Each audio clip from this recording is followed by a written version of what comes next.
27절입니다. 고린도전서 9장 24절에서 27절입니다.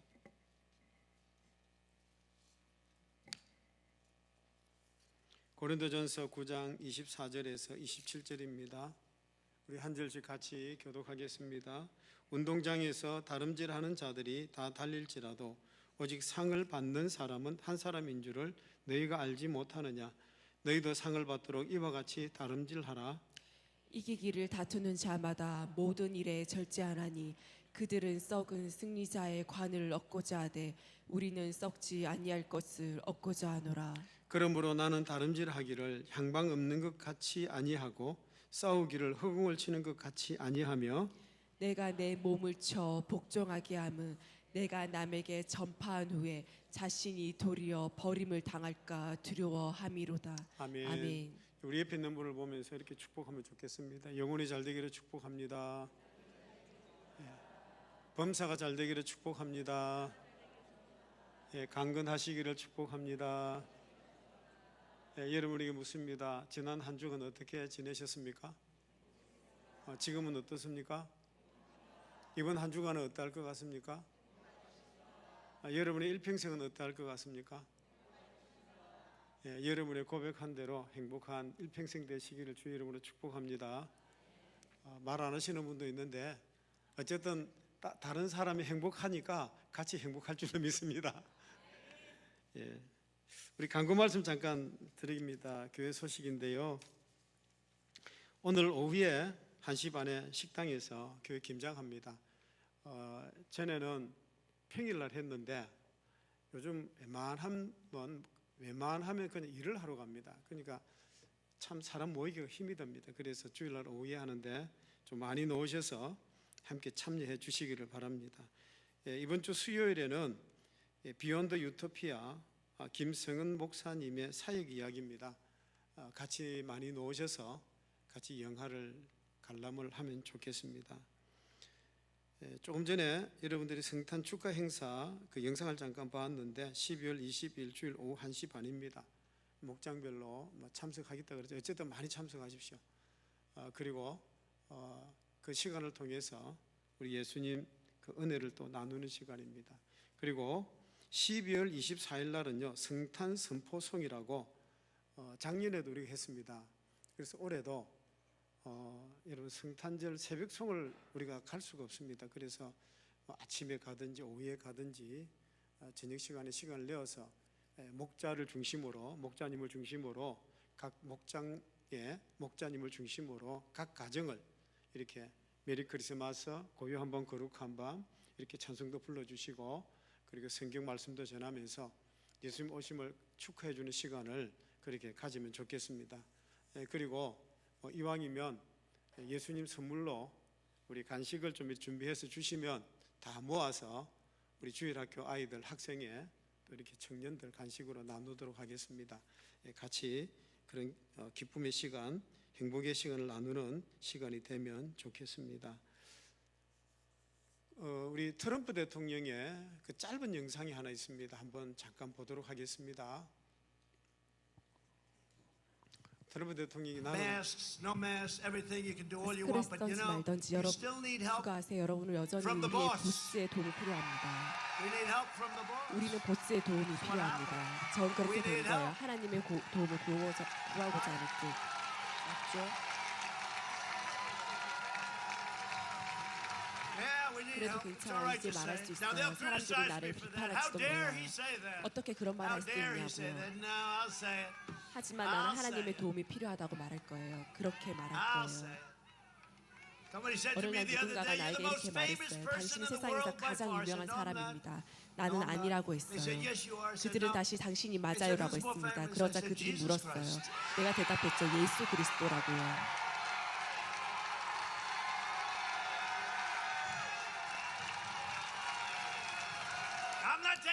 논쟁할 생각 없어요. 예수 그리스도에 대해서는 절대 논쟁하지 않아요. 당신은 하나님 믿습니까? 네, 저는 믿습니다. 당신은 하나님의 손이 그날 당신과 함께 하셨다고 믿습니까? 네, 맞습니다. 여러분 트럼프 대통령이 옛날에 젊었을 때는 참 방탕자였는가 봐요. 근데 나이가 들고 그러면서 많이 바뀌었습니다. 나는 예수 그리스도를 믿습니다. 나는 하나님밖에 없습니다. 하늘을 가리키면서 나의 보수는 바로 예수 그리스도입니다. 이렇게 고백을 합니다. 그리고 이번 선거 때에 그 예수 그리스도를 믿는 사람들이 해리스와 표 대결을 할 때 해리스가 이긴다 그랬습니다. 그런데 완전히 상이 뒤바뀌었습니다. 예수 믿는 분들이 단결을 해서 전부 트럼프를 다 찍었습니다. 트럼프를 찍은 이유 중에 첫 번째가 뭐냐면 동성애 반대입니다. 미국 땅에 너무 이게 심각하거든요. 그러니까 예수 믿는 사람들은 우리 자녀를 위해서 나라를 위해서라도 이건 안 된다. 믿는 사람들이 표를 다 던졌습니다. 엄청난 차이로 해리스를 이기게 된 거죠. 그래서 트럼프는 예수 그리스도가 나의 보스다 이렇게 고백을 하고 있습니다. 참 우리도 그랬으면 좋겠습니다. 이 나라가 대통령이 그런 고백을 하고 나라가 그렇게 세워져 가면 참 좋겠다는 바람이고 소망입니다. 우리 창세기 2장 9절 말씀을 한번 보십시다. 창세기 2장 9절입니다. 창세기 2장 9절 같이 한번 읽어보겠습니다. 여호와 하나님이 그 땅에서 보기에 아름답고 먹기에 좋은 나무가 나게 하시니 동산 가운데에 생명나무와 선악을 알게 하는 나무도 있더라. 여러분, 하나님이 만드신 에덴 동산, 그 에덴 동산 중앙에는요 우리 인류에게 지대한 영향을 끼친 두 개의 나무가 있습니다. 그 나무가 뭐냐 하면 첫 번째는 생명나무입니다. 두 번째는요 선악을 알게 하는 나무입니다. 자, 이 두 나무는 지금까지도 우리 인간의 삶의 중앙에 위치하면서 커다란 영향을 미치고 있습니다. 그러면 생명나무는 뭐냐? 생명나무는 뭐냐? 생명나무는 예수 그리스도를 상징합니다. 생명나무는 예수 그리스도를 상징합니다. 하나님의 생명이 흘러가는 참된 기독교의 모형입니다. 그래서 생명나무이신 예수 그리스도의 살과 피를 먹을 때에 하나님의 생명이 우리에게 흘러갑니다. 그러나 선악을 알게 하는 나무는요 뭐냐 하면 지식의 나무입니다. 선악을 알게 하는 나무는요 지식의 나무입니다. 선과 악을 구별할 줄 아는 지식을 포함해서 선과 악을 알게 되는 거죠. 선과 악을 알게 하는 지식을 포함해서 선과 악을 행하는 이 양자를 모두 행할 수 있는 그런 능력을 갖추게 된다는 뜻입니다. 그래서 아담이 하와가 선악과 열매를 따먹기 전에는 악을 몰랐습니다. 죄를 몰랐습니다. 그런데 선악과를 먹음으로 말미암아 죄에 대한 지식과 죄에 대해서 눈이 밝아진 것입니다. 또 이 생명나무는요, 이 생명나무와 선악을 알게 하는 나무는요 서로 다른 영적인 가계도를 가지고 있습니다. 우리가 성경을 보면 창세기부터 요한계시록까지 그 이야기를 하고 있습니다. 우리 창세기 5장 1절에서 32절에 보면 거기에 족보가 나옵니다. 근데 그 족보는 뭐냐면 계속 죽었더라 계속 죽었더라 이야기만 계속 나오는 것입니다. 그러니까 이 선과 악을 알게 하는 나무에 족보가 나오는데 그것은 뭐냐면 죽음의 족보인 거죠. 자, 그런데 이 마태복음 1장 1절에서 16절까지를 보면요 생명을 낳습니다. 누가 누구를 낳고 누가 누구를 낳고 누가 누구를 낳으니라 생명의 족보로 생명나무가 되신 예수 그리스도의 계보를 따라가는 거죠. 그러니까 창세기 5장에는요 아담의 계보를 따라가는 것이고 신약의 마태복음 1장은요 바로 예수 그리스도의 이 가계도 족보를 따라가게 되는 것입니다. 그래서 여러분 우리가 하나님의 말씀을 어떻게 순종하느냐에 따라서 그 사람은 노예가 될 수도 있고 자유인도 될 수가 있는 것입니다. 원수마귀는 오늘날에도 먹음직도 하고 보암직도 하고 한 선악과의 열매를 선악을 알게 하는 나무로 영혼을 미혹합니다. 우리들을 미혹합니다. 우리를 넘어지게 합니다. 우리를 시험 들게 합니다. 사람들을 이렇게 가만히 보면 저 사람은 정말 도덕도 잘 실천하고 종교적으로 수양을 참 잘 삼는다, 참 선한 사람이다 이렇게 생각했는데 그런데 이 선 역시 결과적으로 선악을 알게 하는 나무에서 나온 것입니다. 그래서 아무리 선한 사람이라 할지라도 예수 그리스도를 알지 못하고 예수 그리스도를 믿지 않으면 예수 그리스도 안에 있지 않으면 하나님의 나라에 들어갈 수가 없습니다. 그 결과는 항상 죽었더라 죽음의 족보를 기록해 나갈 뿐인 것입니다. 여러분, 믿는 자들에게도 선악을 알게 하는 나무의 선은요, 우리 믿는 자들 가운데도 이 선악을 알게 하는 나무의 이 선은 위력을 발휘할 때가 있습니다. 그게 뭐냐 하면 분명히 선악을 압니다. 선과 악을 압니다. 그러다 보니까 그 선과 악을 알다 보니까 하나님과의 친밀한 관계가 깨어져 버리는 거예요. 선과 악을 알다 보니까 하나님과의 관계가 깨어져 버리는 것입니다. 여러분, 하나님의 사랑에서 미뤄지게 만드는 것이 원수 사탄의 최종 목표입니다. 예를 들면 이런 거죠. 예수님께서 탕자의 이야기를 합니다. 탕자 이야기를 합니다. 이 탕자가 아버지의 재산을 가지고 밖에 세상에 나가서 허랑방탕하고 진짜 먹을 것이 없어서 아버지께로 돌아옵니다. 아버지는 그 아들이 너무 예쁘고 죽었다가 살아 돌아왔다고 아들을 반갑게 맞이합니다. 그런데 그 탕자의 형은 어떻습니까? 큰아들은 아버지를 향해서 뭐라고 합니까? 아버지를 향해서 불공평한 사람이라고 생각합니다. 은혜를 베푼 아버지, 저 미친 자식, 저 돈 허비하고 온 자식을 지 자식이라고 사랑하는 저 아버지 손가락질하고 비난하는 거죠. 여러분, 선악을 알게 하는 나무의 영성을 가진 사람들은요, 그렇습니다. 우리가 생명나무의 영성을 가져야 되는데 우리 속에 생명나무의 영성이 없는 거예요. 예수 그리스도의 그 영성이 없는 거예요. 그러니까 선악을 알게 하는 그 영성을 가지고 있으니까 계속 사람들을 향해서 보면요, 비난과 불평과 원망만이 나오게 되는 것입니다. 우리 성도들 가운데도 선악을 알게 하는 영성을 가진 자들이 있습니다. 이런 사람일수록 자기 중심적으로 모든 것을 생각합니다. 자기 중심에서 생각해 보면 이게 기분 나쁜 거예요. 그래서 그 사람을 향해서 손가락질하고 비난하는 것입니다. 교회 와서 은혜를 받긴 받는데 은혜를 자기 중심적으로 받기 때문에 종교적인 사람으로 그렇게 만들어져 가는 것입니다. 여러분, 하나님과 나와의 친밀한 관계가 없어지면 사람이 그렇게 되는 거예요. 어떤 사람으로? 선과 악을 알게 하는 이 나무를 가진 영성, 이런 영성을 가진 사람으로 바뀌는 것입니다.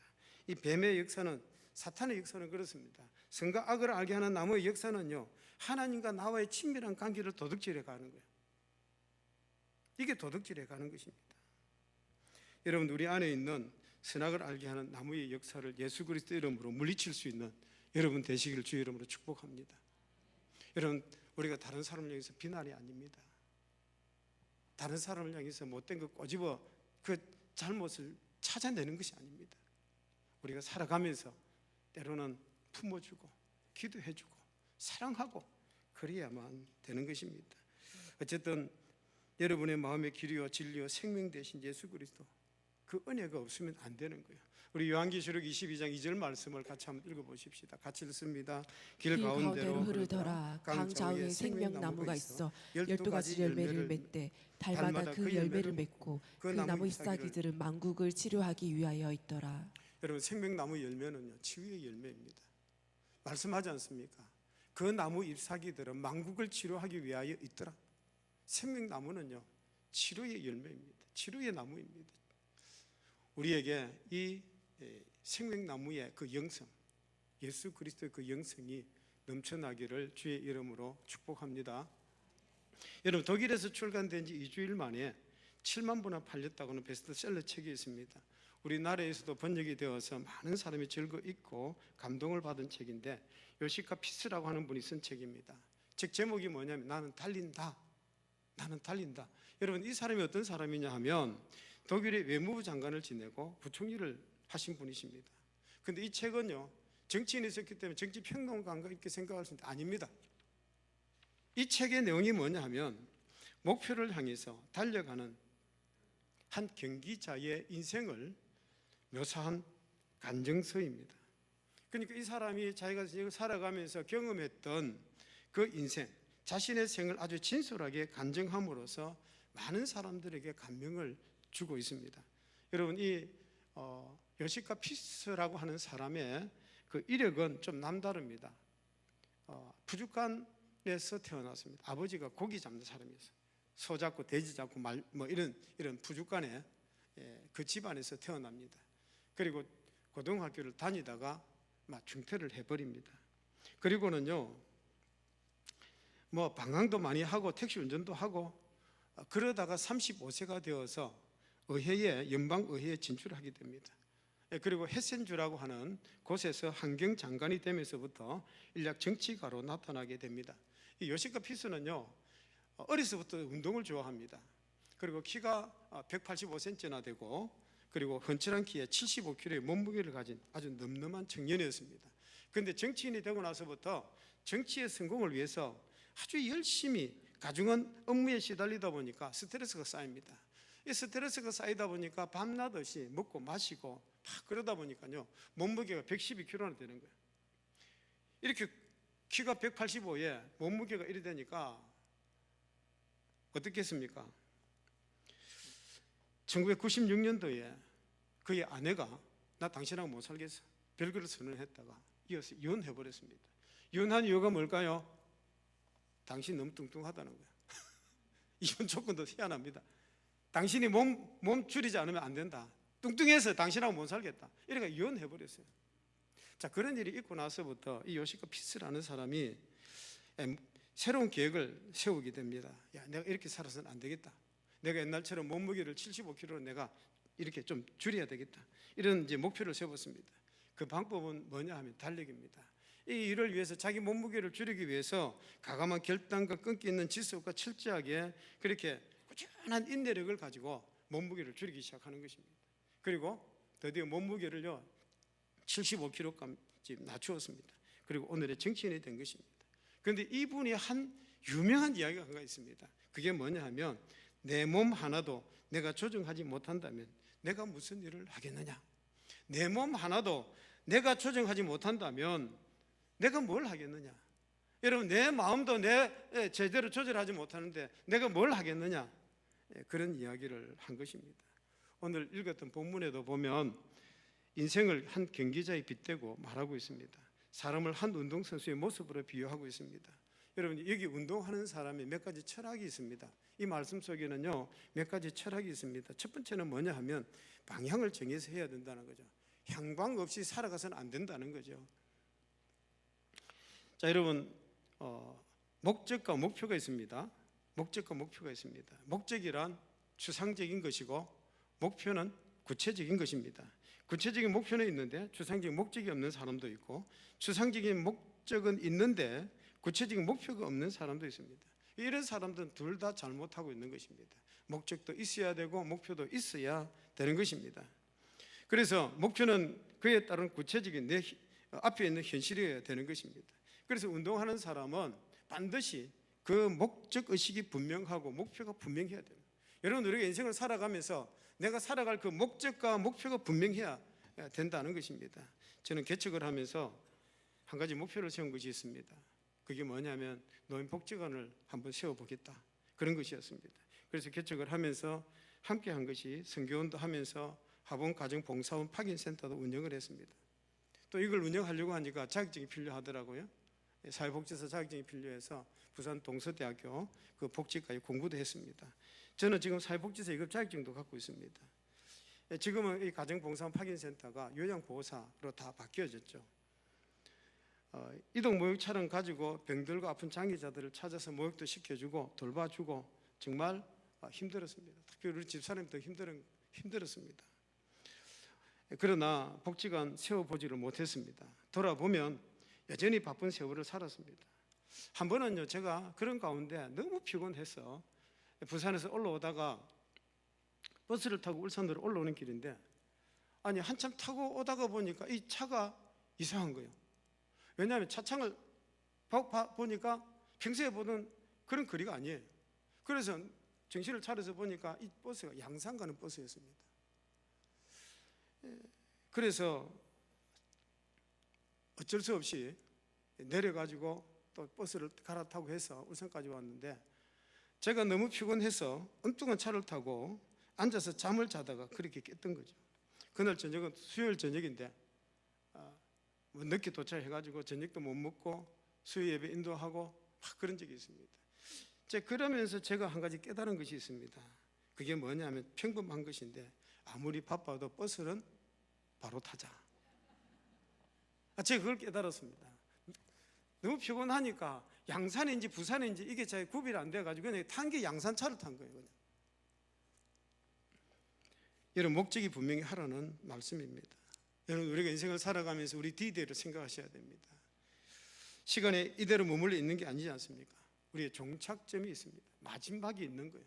그 날을 생각하면서 우리가 살아가야 될 것입니다. 한 번씩 이렇게 후배들이 만나서 이야기를 하다 보면 이런 이야기를 많이 합니다.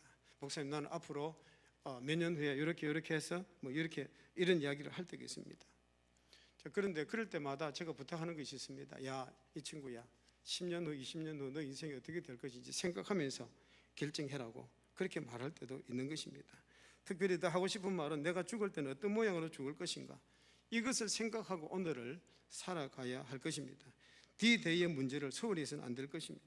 어쨌든 운동선수는요, 뭘 생각합니까? 마지막 골인 점을 생각하면서 운동을 하는 것입니다. 우리도 마찬가지입니다. 우리도 인생을 살아가면서 반드시 목적이 있어야 되고 목표가 분명해야 되는, 향방 없는 인생은 안 돼요. 방향이 분명해야 되는 것입니다. 두 번째는요, 의미 있는 인생을 살아야 됩니다. 하나님의 영광을 위해서 우리가 살아가야 되는 것입니다. 고린도전서 9장 26절 같이 한번 읽어보십시다. 그러므로 나는 다름질하기를 향방 없는 것 같이 아니하고 싸우기를 허공을 치는 것 같이 아니하며. 자, 여기 보시면 허공을 치는 것 같이 아니하며 그랬습니다. 허공이 뭡니까? 의미 없는 일입니다. 의미 없는 허무주의를 가리킵니다. 여러분, 철학의 가장 무서운 과제가 뭐냐 하면 허무주의입니다. 의미가 없는 그런 인생을 살아가는 거죠. 무슨 일을 해도 여러분, 우리가 거기에 담긴 그 의미가 확실해야 되는 거죠. 이게 확실하지 않으면, 이게 구멍이 나버리면 그 인생은 말짱 도루묵입니다. 요즘 젊은 사람들을 상대로 전문 연구기관에서 이 통계를 내보았습니다. 결혼 꼭 해야 됩니다. 결혼할 겁니까? 물었더니 17%만 예라고 대답했습니다. 그리고 40%는 그 꼭 결혼해야 됩니까? 이제 이런 대답이 나온 거예요. 그 결혼 꼭 해야 됩니까? 물론 자기 마음대로겠지만 분명한 것이 있습니다. 싱글로 홀로 살다가 50대 60대가 되면 땅을 치고 후회할 때가 있다는 것입니다. 지금 당장의 편리만 생각하고 그걸로 말미암아 미래를 잃어버린 거죠. 반드시 나이가 60대가 되고 50 되면 땅을 치고 후회합니다. 그럴 때가 있다는 것입니다. 저는 메가더 장군의 기도문을 종종 외웁니다. 참 좋은 기도문이기 때문에 그렇습니다. 메가더 장군의 기도문을 우리 같이 한번 읽어보십시다. 내게 이런 자녀를 주시옵소서. 약할 때에 자기를 돌아볼 줄 아는 여유와 두려울 때 자신을 잃지 않는 대담성을 가지고 정직한 패배에 부끄러워하지 않고 태연하며 승리에 겸손하고 온유한 자녀를 내게 주시옵소서. 생각해야 할 때에 고집하지 말게 하시고 주를 알고 자신을 아는 것이 지식의 기초임을 아는 자녀를 내게 허락하옵소서. 원하옵나니 그를 평탄하고 안이한 길로 인도하지 마시고 도전에 직면하여 분투한가할 줄 알도록 인도하여 주시옵소서. 그리하여 폭풍우 속에서 용감히 싸울 줄 알고 패자를 환영할 줄 알도록 가르쳐 주시옵소서. 그 마음이 깨끗하고 그 목표가 높은 자녀를 남을 정복하려고 하기 전에 먼저 자신을 다스릴 줄 아는 자녀를 장래를 바라본과 동시에 지난 날을 잊지 않는 자녀를 내게 주시옵소서. 이런 것들을 허락하신 다음 이에 더하여 내 아이들에게 유머를 알게 하시고 생을 엄숙하게 살아감과 동시에 생을 즐길 줄 알게 하옵소서. 자기 자신에 지나치게 집착하지 말게 하시고 겸허한 마음을 갖게 하시사 참된 위대성은 소박함에 있음을 알게 하시고 참된 지혜는 열린 마음에 있으며 참된 힘은 온유함에 있음을 명심하게 하옵소서. 그리하여 나 아버지는 어느 날 내 인생을 헛되이 살지 않았노라고 고백할 수 있도록 도와주시옵소서. 자, 여러분, 하나님이여 그리하여 나로 하여금 헛된 인생을 살지 않았노라고 고백할 수 있도록 도와주시옵소서. 그러니까 이 메가더 장군의 기도는요, 우리 자녀들이 이렇게 살았으면 좋겠습니다, 이렇게 바랍니다 하고 나서 그리하여 나로 하여금 헛된 인생을 살지 아니하였다고 고백하게 하옵소서. 여러분, 이게 가정입니다. 가정에서 삐걱하면 인생은 완전히 헛것이 되고 마는 것입니다. 뭐 남는 게 뭐가 있겠습니까? 여러분, 우리 인생을 살더라도 어떻게 살아야 되느냐? 헛된 인생이 되지 말아야 되는 거예요. 헛된 인생을 살아서는 안 되는 것입니다. 우리가 사는 세상은요, 순간의 일만 생각하고 의미 없는 헛된 영광을 추구하는 사람들이 이외로 많습니다. 목회 상담학자였던 하버드 클라인벨이라고 하는 분이 쓴 웰빙이라고 하는 책이 있습니다. 이 웰빙이라고 하는 책 속에 보면요, 이런 내용이 있습니다. 사람이 어떤 마음으로 힘을 주느냐, 이 사람의 마음이 힘을 주는 그런 일이 어디서 오느냐, 그 이야기를 합니다. 첫 번째, 사람에게 힘을 주는 그 일이라는 것은 첫 번째, 하나님께서 내게 주신 가치를 지니고 태어난 존재라고 하는 자기 존재, 자존감을 가진 사람이라는 겁니다. 자기의 존재감. 그러니까 하나님께서 나를 이 땅에 보내실 때에 나를 귀한 존재로 보내셨다, 나를 정말 소중한 존재로 보내셨다, 이 자존감이 있어야 된다는 겁니다. 두 번째는요, 해야 할 일이 있기 때문에 하나님께서 나를 이 땅에 소중한 존재로 보냈는데, 보낸 이유는 해야 할 일이 있다는 거죠. 그러면 내가 해야 할 일을 위해서는 내가 반드시 기술과 지식을 습득해야 된다는 겁니다. 내가 지식과 기술을 습득했을 때에 사람에게 힘을 주는 거예요. 기술과 지식을, 다시 말하면 능력 있는 사람이 되어야 된다는 겁니다. 세 번째는요, 스스로를 이끌 수 있는 내적인 힘이 있어야 된다는 자신감입니다. 자, 여러분, 내가 나를 못 믿는다면 누가 나를 믿어줍니까? 내가 나를 못 믿는 주제에 누구 보고 나를 믿으라고 말할 수 있겠습니까? 내가 나를 믿는 사람이 되어야 되는 거죠. 자신감이 있어야 되는 거예요. 그래서 내가 다른 사람도 사랑하고 이웃도 사랑하고 내가 하는 일도 사랑하고 내가 기쁜 거 보람으로 살아갈 수 있는 거죠. 만약에 여러분, 의미 없는 일은 참 피곤한 일입니다. 의미 없는 인생은 하나님을 영광을 위해서 사는 것이 우리에게 주어진 가장 소중한 일인데, 이것이 없다고 하면 참 세상 사는 것이 힘이 드는 것입니다. 그래서 우리가 세상을 살더라도 어떻게 해요? 의미 있는 인생을 살자, 이런 것입니다. 세 번째는요, 훈련을 해야 됩니다. 내 마음과 내 몸을 잘 다스리는 훈련이 필요합니다. 자, 우리 고린도전서 9장 27절 같이 한번 읽어보십시다. 내가 내 몸을 쳐 복종하게 함은 내가 남에게 전파한 후에 자신이 도리어 버림을 당할까 두려워함이로다. 여기 내가 내 몸을 쳐서 복종하게 한다 그랬습니다. 내 몸을 쳐서 복종하게 한다는 이 말씀은 한 단어입니다. 들라고고라는, 헬라어로 들라고고라는 단어인데, 이 들로스라는 단어는 노예라는 말이고요, 아고르라는 말은 인도한다는 뜻입니다. 그러니까 노예를 인도한다는 뜻이죠.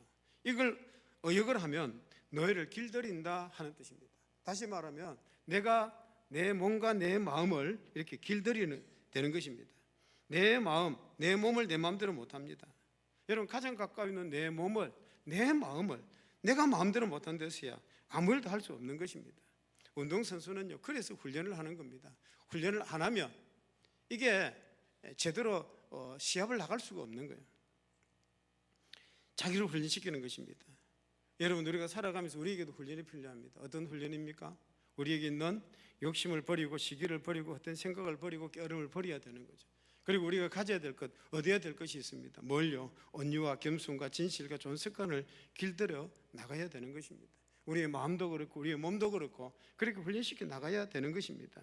우리 가운데 아침마다 새벽기도 나오시는 분이 있습니다. 근데 어떤 분을 제가 보니까, 목사님, 저 새벽기도 나오고 싶어요. 근데 제가 일주일만 나가면요, 매일 정신이 뭐 허리멍덩하다는 거예요. 그러니까 새벽 일찍 나와서 낮에 일을 하려고 하니까 정신이 몽롱해서 졸려서 일을 못 하겠다는 거예요. 그런 분들이 있습니다. 그러면서 저보고 그럽니다. 아이고, 목사님은 어떻게 그렇게 새벽 기도를 드리고 살아갑니까? 그래서 그랬습니다. 저 아직 살아있습니다. 저 아직 건강합니다. 네, 그랬습니다. 여러분, 생각에는 일찍 일어나면 약해질 것 같습니까? 새벽에 일찍 일어나면 약해질 것 같습니까? 여러분, 저하고 내기 한번 해볼까요? 아닙니다. 새벽에 일찍 일어나는 사람이 건강합니다.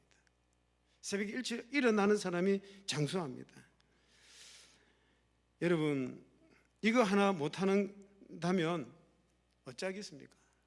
여러분, 내 몸 하나 길들이는 이것도, 새벽기도 넣는 것도요, 적어도 3년은 해야 길이 들어지는 겁니다. 3년을 해야 길이 들어집니다. 이게 어느 날 아침에, 하루아침에 만들어지는 게 아니라는 거죠. 여러분, 우리 육체에도요, 이 바이오 리듬이라는 것이 있습니다. 우리 몸은요, 리듬을 타면서 그렇게 사는 것입니다. 그래서 이 리듬이 삐뚤어진 것을 바로 잡는데 걸리는 시간이 3년입니다. 그 3년이 걸려야 이게 제대로 되는 것입니다. 내 몸, 내가 원하는 대로 돌아가는 요만한 일도 3년이 걸리는데, 여러분 내가 하루아침에 결심했다고 그게 당장 됩니까? 안 되는 거예요. 힘들어지는 것입니다. 여러분 진실한 마음, 겸손한 마음, 내가 바라는 바람직한 마음을 가지는데 이거 훈련하는데 하루아침에 되는 것이 아니고 시간이 걸리는 거죠. 이게 훈련을 해야 된다 하는 것입니다. 네 번째로요, 절제 훈련입니다. 고린도전서 9장 25절 같이 읽어보십시다. 이기기를 다투는 자마다 모든 일에 절제하나니 그들은 썩을 승리자의 간을 얻고자 하되 우리는 썩지 아니할 것을 얻고자 하노라. 자, 여기 보시면 이기기를 다투는 자마다 모든 일에 뭐 한다고요? 절제한다 그랬습니다. 절제한다 그랬습니다. 절제가 무엇입니까? 절제는요, 셀프 컨트롤입니다. 자기를 다스리는 거예요. 자기를 잘 다스릴 줄 알아야 되는 것입니다. 여러분 운동선수가 이 절제가 안 되면, 이 운동선수가 절제가 안 되면 그 운동선수에게 바랄 것이 없는 것입니다. 참 오래된 이야기입니다만은 옛날에 아주 유명한 이 복싱 선수가 있었습니다. 이 복싱 선수가 여러 번 세계 타이틀 도전해서 어렵게 타이틀을 획득을 했습니다. 그리고 1차 방어전을 일본에서 하게 되었습니다. 그런데 그 1차 방어전에서 그만 KO패를 당했습니다. 그 한 번의 방어전에서 KO패를 당했습니다. 신문에 해설 난 것을 보고 제가 한참 생각했습니다. 왜 패했을까? 왜 패했을까요? 패한 이유는요, 그 신문에 이런 내용이에요. 이 사람이 시합하기 전날 술을 마신 거예요.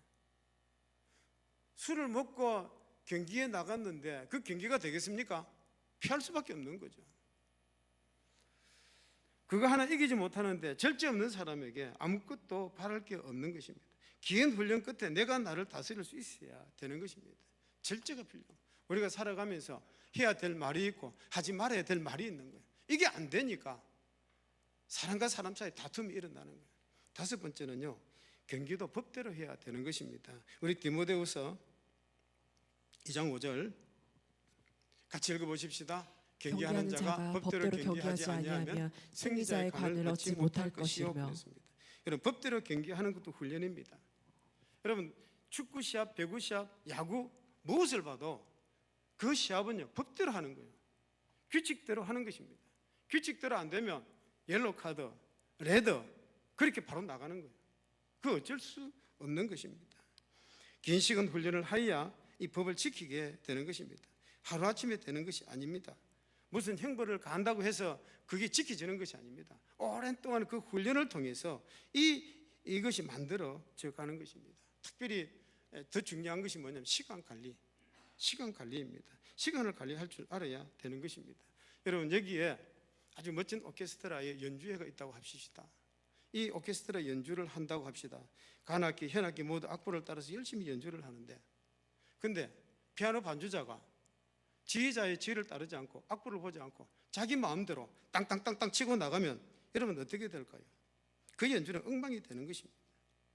지휘자의 지휘봉을 보면서 모든 악기를 연주하는 사람 따라가야만 되는 거예요. 그런데 그렇게 따라가지 않으면 그 연주는 망하는 거예요. 여러분 예배를 드릴 때도 마찬가지입니다. 예배를 드릴 때 이 연주자들은, 반주자들은 자기 마음대로 연주하면 안 되는 거예요. 지휘자의 지휘를 따라서 연주를 해야 되는 것입니다. 그런데 그렇게 따르지 않고 자기 마음대로 땡땡땡 가면 그 사람은 탈락인 거예요. 여러분 법대로 경기하는 것도 훈련입니다. 2시간을 달려야 한다면 그 2시간 동안 힘을 안배를 잘 해야 되는 것입니다.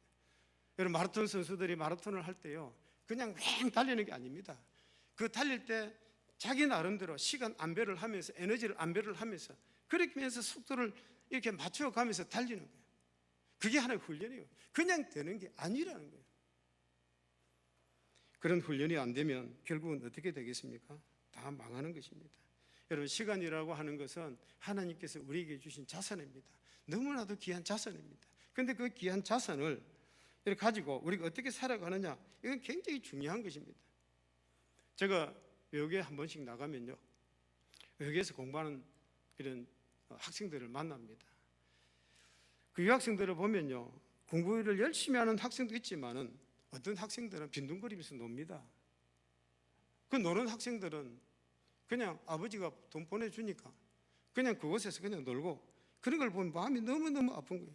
얼마나 귀한 돈인데, 얼마나 귀한 시간인데 그렇게 소중한 시간을 허비한다는 것입니다. 안 될 일입니다. 저하고 친한 장로님이요, 자기 아들이 고등학교 1학년 때고 딸이 중학교 3학년 때 미국 뉴욕으로 학교를 이렇게 보냈습니다. 처음 보냈더니 이 애들이 처음에는 언어가 안 되어가지고 굉장히 힘들어했습니다.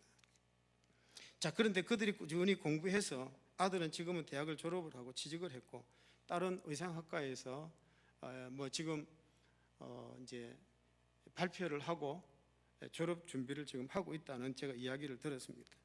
여러분, 둘 다 울산에 있을 때는요, 공부도 제대로 못했습니다. 형편이 없었습니다.